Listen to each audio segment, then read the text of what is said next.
우리는 지난번에 전도서 속의 전도자의 기도를 우리가 함께 살펴보고 있는데요.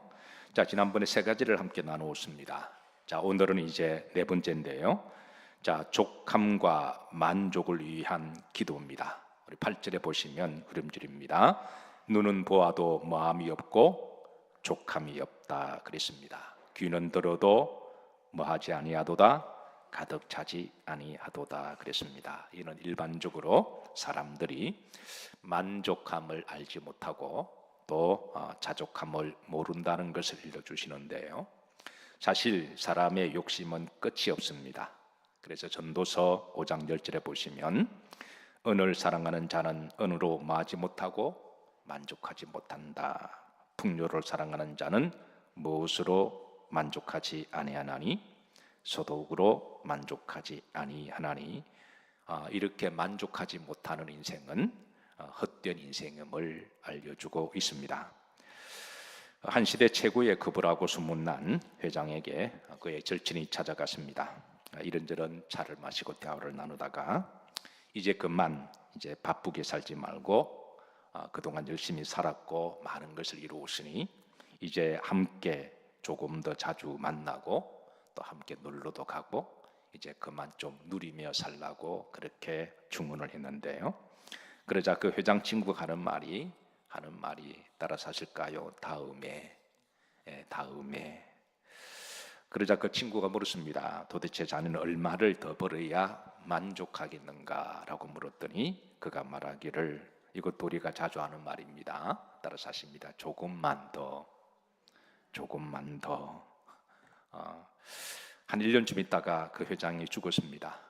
죽어가면서 그 절친이 백문안 갔는데요.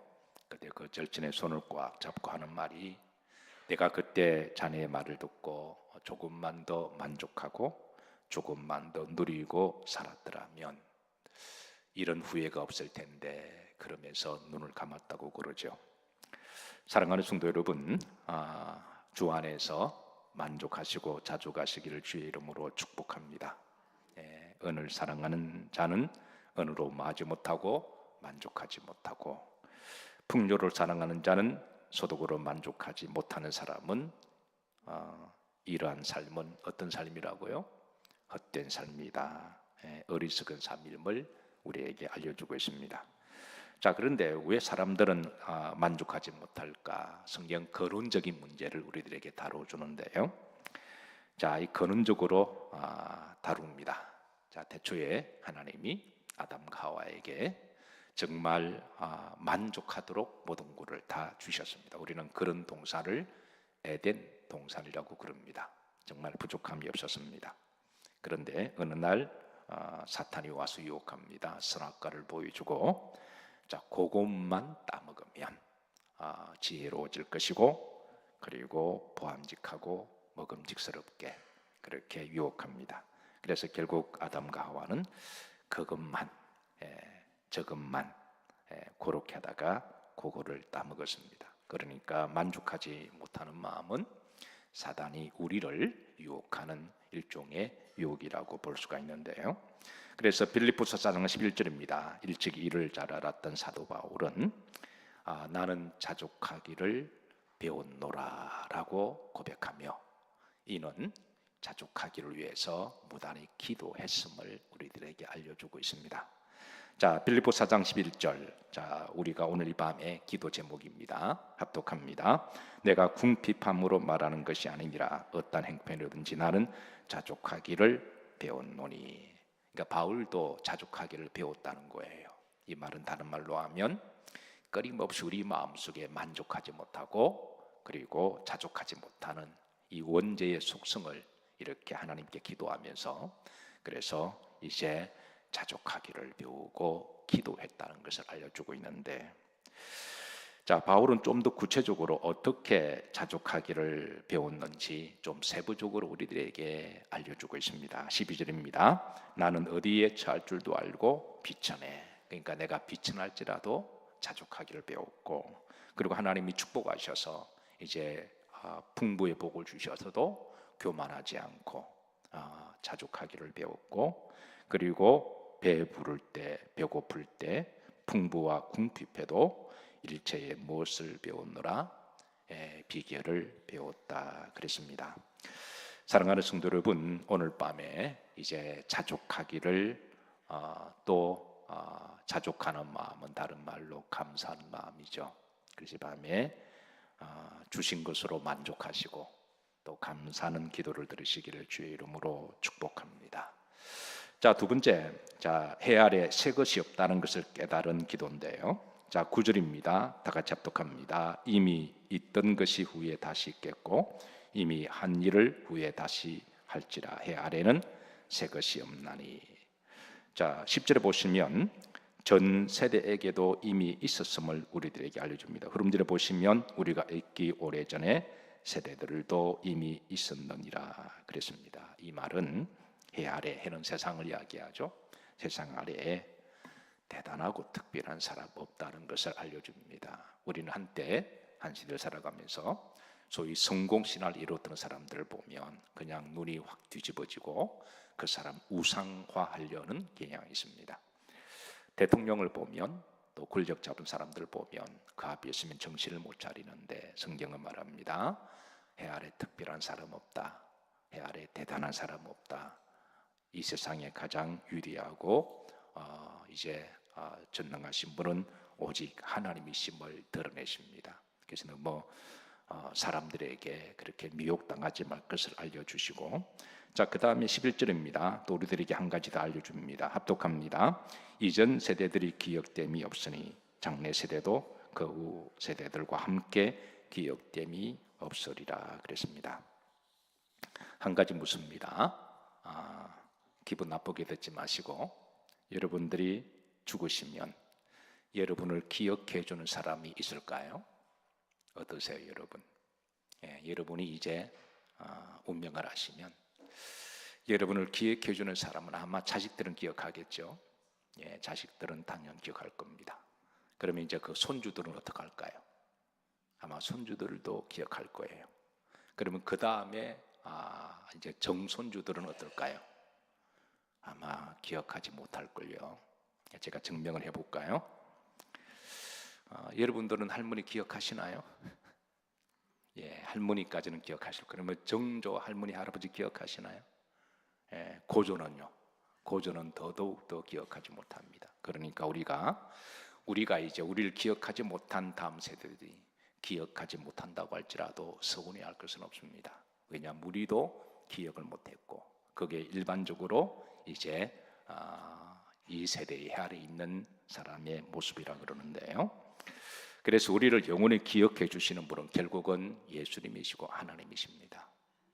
우리는 한 시대를 열심히 믿음으로 살아가다가 모든 영광 하나님께 올려드리고 그 자손들이 기억해 주면 땡큐지만 그렇지 아니할지라도 서운해할 것도 없고 왜 그것이 인생임을 알려주시고, 그러나 우리가 기억해 주지도 못하는 그 후손들을 위해서 너무 올인하지 마시고 우리를 영원히 기억해 주시는 하나님을 꼭 붙드시기를 주의 이름으로 축복합니다.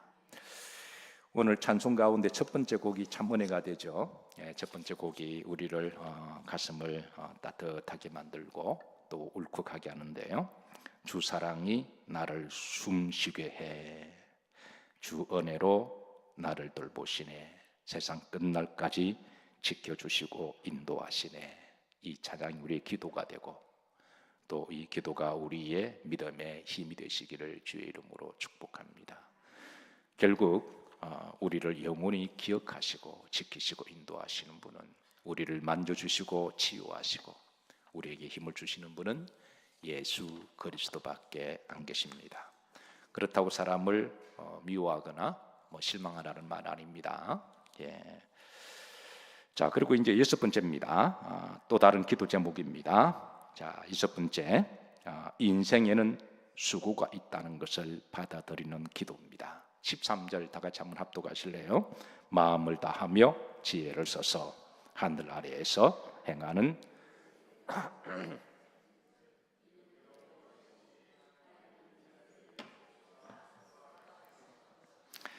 자, 인생들에게 수고를 주사 수고하게 하시는 것이라, 이것을 우리가 받아들이는 기도입니다. 수고를 위한 기도인데요. 우리나라 인사말 중에 헤어질 때 그럼 수고하세요라는 인사가 있습니다. 예. 자, 여러분 인사말이 좋은 인사말일까요? 아니면 기분 나쁜 인사말일까요? 예, 한번 옆 사람 보고 한번 인사해 보세요. 예, 수고하세요. 그러면 여러분 이 인사를 들으시면 기분이 좋으시나요? 기분이 언짢으신가요? 예, 사실 기분이 좋으니까 우리가 인사를 하겠죠. 그런데 그 뜻을 보면 결코 기분 좋은 인사는 아닙니다. 왜냐하면 수가 받을 숫자고 고는 고통 고자입니다. 그러니까 인사할 때 고통을 받아들이세요라고 하는 그런 인사인데요. 뜻만을 생각하면 결코 좋은 인사는 아닙니다. 그럼에도 불구하고 우리가 느낌으로 우리가 인사를 하고 또 인사를 받을 때 기분 좋게 여기는 그것은 여기에 역설의 은혜가 있기 때문에 그렇습니다. 내가 수고함으로 말미암아 얻을 수 있는 기쁨과 보람이 있기 때문에 그렇습니다. 성경은 수고 자체를 결코 부정적으로만 해석하지 않습니다. 시편 128편 2절에 보시면 다 같이 합독합니다. 내가 내 손이 수고한 대로 뭐 할 것이라? 먹을 것이라. 내 손이 뭐 한 대로? 수고한 대로, 성실과 정직하게 열심히 내가 노력하고 뿌린 대로 하나님은 먹게 하시고, 예, 이것이 바로 뭐 하다는 거예요? 복되다고 하는 것입니다.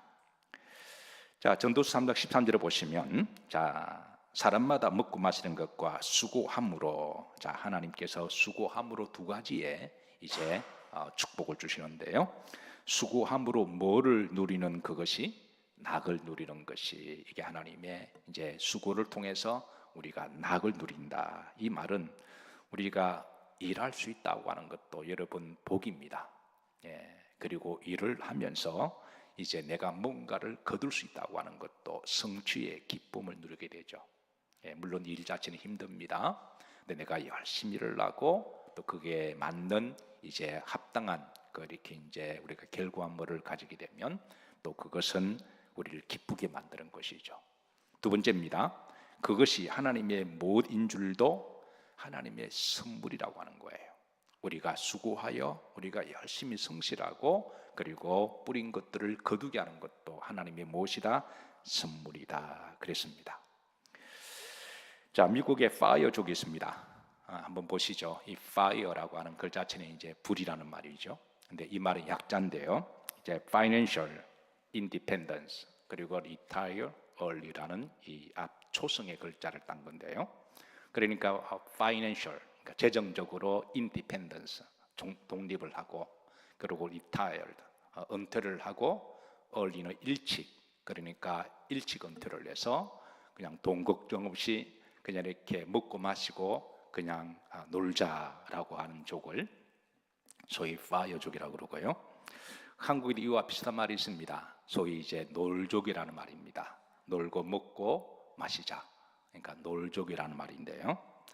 요즘 40대들 중에 심지어 30대들 중에도 이런 파이어족, 놀족들이 하나의 소망이 되고 목적이 되어 살아가는 사람들이 적지 않아 있습니다. 그래서 어떤 40대들은 이제 코인을 하든 아니면 주식을 하든 한 방에 그냥 돈을 벌게 되면 그때부터 이제 복권을 사든 이제 놀족을 하겠다고 그렇게 이제 생각하는 젊은 사람들이 있는데요. 그래서 실제로 어떤 40대 후반에 접어든 유능한 사람이 나름대로 충분히 돈을 벌었다고 생각해서 은퇴를 했습니다. 그런 그때부터 이제는 파이어족이 되었고 놀족이 되었는데요. 아침에 일어나면 그런 자신이 그렇게 좋아하는 이제 골프를 쳤습니다. 필드에 나가서 공을 칠 때마다 그래 인생은 이것이지 그러면서 공을 멀리 날렸습니다. 점심은 자신이 좋아하는 맛있는 레스토랑에 가서 먹고 싶은 것 음식을 마음대로 먹고 오후에는 자신이 가장 좋아하는 낚시를 즐겼습니다. 그리고 이제 집에 들어오면 편안한 안마 의자에 앉아서 TV를 보면서 자신이 좋아하는 간식을 먹으며 드라마나 영화를 보다가 그렇게 잠을 잤습니다. 그렇게 한 10년을 그렇게 살았는데요. 몇 년을 살았다고요? 한 10년을 그렇게 살았는데 그런데 어느 나이 50 후반에 접어들어서 어느 날 문득 이제 소파에 편안하게 먹고 마시고 그렇게 TV를 보는데 갑자기 이게 인생인가라는 생각이 들더라는 거예요. 이것이 인생이 최고의 목적이라면 인생이 너무 허무하다는 생각이 들어서, 그래서 점점 인생이 너무 이렇게 허무해져서, 그래서 이렇게 살아는 안 되겠다 싶어서 다시 일을 하기로 했습니다. 그런데 이제는 돈을 벌기 위해서가 아니라 인생 의미와 가치를 찾기 위해서 일을 하기로 했는데, 문제는 10년이 지나면서 그 사람을 받아줄 회사는 아무도 없다는 데 문제가 있었습니다. 10년 전에는 유능할 때는 그렇게 오라는 데도 많고 마음만 먹으면 뭐든 할 수 있는 사람이 10년 동안 이제 현장에 떠나 있으니까 모든 기술이나 모든 것들이 다 바뀌어서 일하는 감각도 잃어버리고, 그래서 취직을 했지만 결국은 이제 일을 하지 못하고 그렇게 이제 그 위로도 놀족으로 살아가는 사람을 보면서 참 안타까움이 있었습니다. 자, 우리 옆으로 보시면 인사하십시다. 앞으로 수고 많이 하세요. 예, 저는 여러분들에게 수고가 있기를 주의 이름으로 축복합니다. 여러분, 일할 수 있다고 하는 일터가 있다고 하는 것, 일할 수 있는 건강이 있다고 하는 것, 내가 일을 함으로 뭔가 성취를 얻을 수 있다고 하는 것, 그건 하나님의 선물이고 그것도 인생의 낙입니다. 열심히 일하시기를 주의 이름으로 축복합니다. 가끔 성도들에게 제가 묻습니다. 일하기 힘들죠? 그러면 목사님 힘들어요. 그러면 원래 힘든다고 제가 이야기합니다. 조금 힘들더라도 조금 더 견디고 열심히 하면 하는 일함으로 말미암아 주시는 그 성취와 낙이 있습니다. 그래서 이제 하나님 우리에게 수고를 주신 것, 물론 일은 힘듭니다.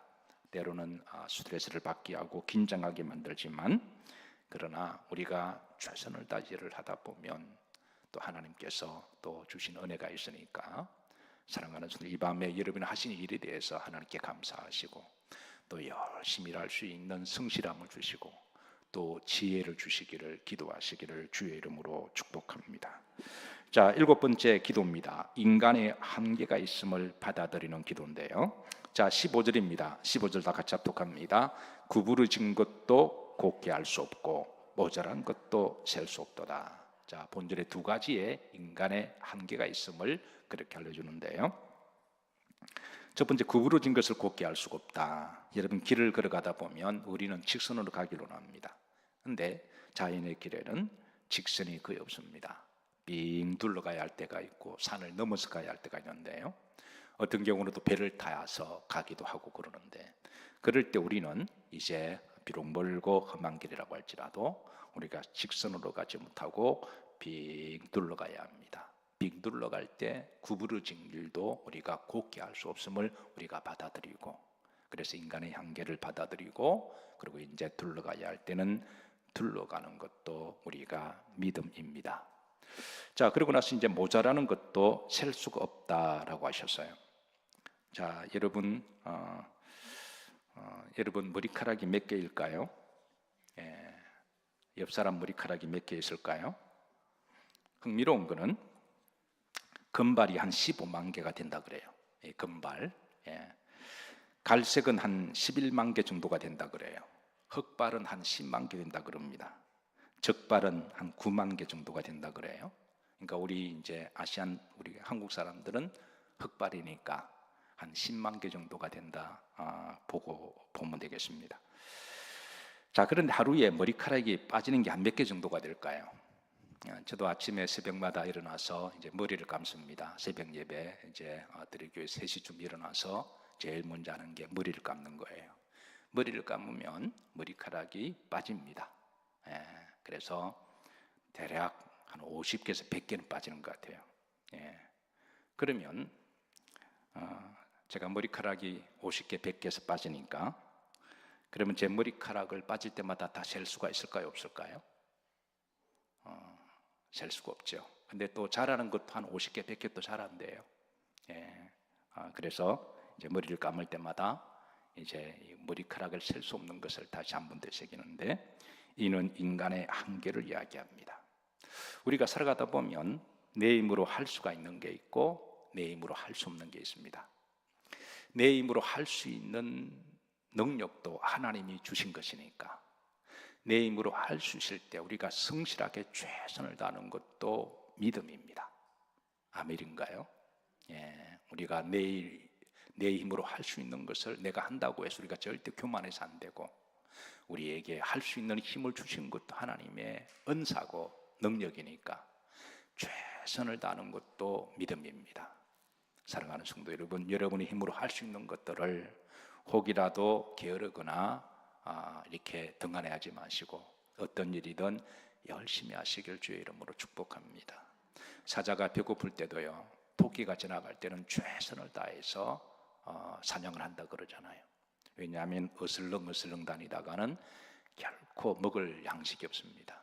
그렇게 힘이 좋고 그런 빠른 사자도 양식을 잡을 때는 최선을 다해서 잠복하다가 이렇게 준비하다가 순간적으로 뛰어가서 그렇게 한다 그러잖아요.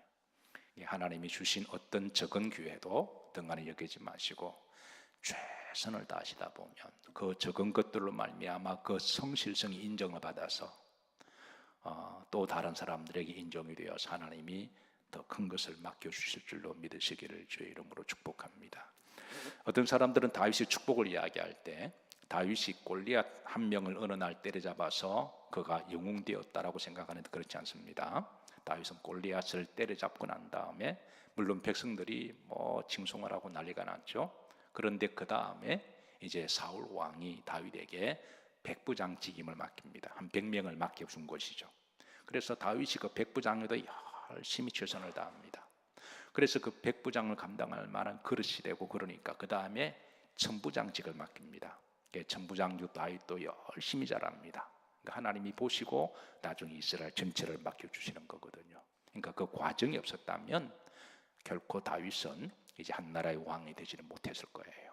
그래서 하나님이 우리를 축복하실 때 적은 것을 맡겨보시고 그 다음에 좀 더 그릇을 넓혀주시고 좀 더 지경을 넓혀주셔서 그것을 최선을 다하고 성실하게 하는 것도 믿음이니까 그렇게 할 때 하나님께서 이제 더 그릇을 넓혀주시는 줄로 믿으시길 바랍니다. 그런데 내 힘으로 하지 못하는 것도 분명히 있습니다. 내가 아무리 최선을 다하고 용을 쓰고 기를 쓰더라도 내가 할 수 없는 것들이 있습니다. 구부러진 것을 펼 수가 없고요, 빠진 것을 우리가 헤아릴 수가 없습니다. 그런 것들은 우리가 인간의 약함을 인정하고 그것을 이제 받아들이는 것도 그것도 믿음입니다. 내가 할 수 없는 것도 겸허히 받아들이고 내가 할 수 있는 것은 교만하지 아니하고 성실하게 하는 것도 믿음이고, 능력 주시는 자 안에서 우리가 감사하고, 그래서 좋은 결과물이 있으면 하나님께 감사의 물드리고, 이 모든 일은 누가 하셨다? 하나님이 하셨습니다. 하나님께 아름다운 보고를 많이 드리고, 그리고 내가 할 수 없으면 이거를 우리가 너무 이렇게 실망하거나 낙심하거나 괴로워하지 말고 너무 자기를 그렇게 학대하지 말고 그것도 최선을 다했지만 안 되는 것도 받아들이고 나머지를 하나님께 내어 맡기고 수용하는 것도 믿음인 줄로 믿으시기를 주의 이름으로 축복합니다. 분명한 것은 우리에게는 한계가 있습니다. 인간의 지혜에도 한계가 있고 지식에도 한계가 있습니다. 아무리 어떤 재능이 탁월해도 그 재능에도 한계가 있고, 아무리 건강해도 여러분 그 건강에도 한계가 있습니다. 아무리 여러분 건강해도 그게 영원히 건강할 수가 없거든요. 아무리 우리의 시간이 많아도 그 시간에도 한계가 있고요, 그리고 우리의 생명에도 한계가 있습니다. 우리는 영원히 살지 못합니다. 우리가 살 수 있는 시간이 한계가 있으니까 그걸 받아들여야죠. 어떻게 해요? 우리가 나이가 들어가는 것도 받아들여야 되고 우리가 하지 못하는 것도 받아들이고 그걸 하나님께 내어 맡기고 그것도 지혜고 믿음인 줄로 믿으시기를 주의 이름으로 축복합니다. 그러나 분명한 것은 하나님은 한계가 없으십니다. 하나님은 전능하시고 변함이 없으시고 영원하시고 우리를 영원히 품어주시고 우리를 위로하시고 치유하시는 분이 하나님이십니다. 오늘 이 밤에 이제 이런 4가지 기도 제목을 놓고 우리가 기도하시는데요. 자, 기도 제목 올려주시죠. 자, 4가지 기도 제목인데 마지막 5번째 한 가지 더 기도 제목이 있습니다. 자, 첫 번째 기도 제목 다 같이 합독합니다. 족함과 만족을 위한 기도. 해 아래 새 것이 없다는 것을 깨닫는 기도. 세 번째, 인생에는 수고가 있다는 것을 받아들이는 기도. 네 번째, 인간의 한계가 있음에 대한 기도. 자, 다섯 번째인데요. 자, 다음 주에 이제 우리가 수능생들 시험이 있습니다. 11월 14일인데요. 이번에 우리 영일 학생들이 15명이 수능을 봅니다. 그런데 수능이라고 하는 걸, 점수라고 하는 게 때로는 1점, 2점에 따라 원하는 학교에 들어갈 수도 있고 들어갈 수 없는 아주 치열한 그런 점수의 전쟁이기도 하죠. 그래서 시험 당일날 아이들이 정신을 똑바로 차리고 그동안 열심히 공부했던 것들이 잘 기억이 나고, 그래서 이제 시험을 잘 봐서 1점, 2점을 더 받는 것도 저는 하나님의 은혜인 줄로 믿습니다. 이를 위해서 여러분들의 기도가 필요합니다. 바라기는 아이들이 잘 기억이 안 나서 볼펜에 굴리더라도 하나님께서 긍휼히 여겨주셔서 맞는 기적도 일어나기를 기도하면서, 어쨌든 수능 당일날 아이들이 정신 똑바로 차려서 평소에 공부한 것들만 잘 기억이 나도 괜찮습니다. 왜냐하면 1점, 2점에 따라 그게 이제 원하는 학교에 들어가기도 하고 못 들어가기도 하거든요. 그래서 여러분 기도해 주시고, 15명 아이들, 자, 우리가 이름 한번 다 같이 우리가 한번 합독하시고, 오늘 이제 기도하실 때 화면을 좀 그대로 올려주세요. 기도하시다가 여러분 이제 화면 보시고 우리 다 같이 기도합니다. 다 같이 합독합니다. 강태환, 박서현, 배주아, 신다은, 신애선, 심유나, 이다은, 양희성, 정서희, 정성운, 정지우, 조하민, 주민준, 한성훈, 현지용입니다. 우리 찬양 들으시고 우리 기도합니다. 찬양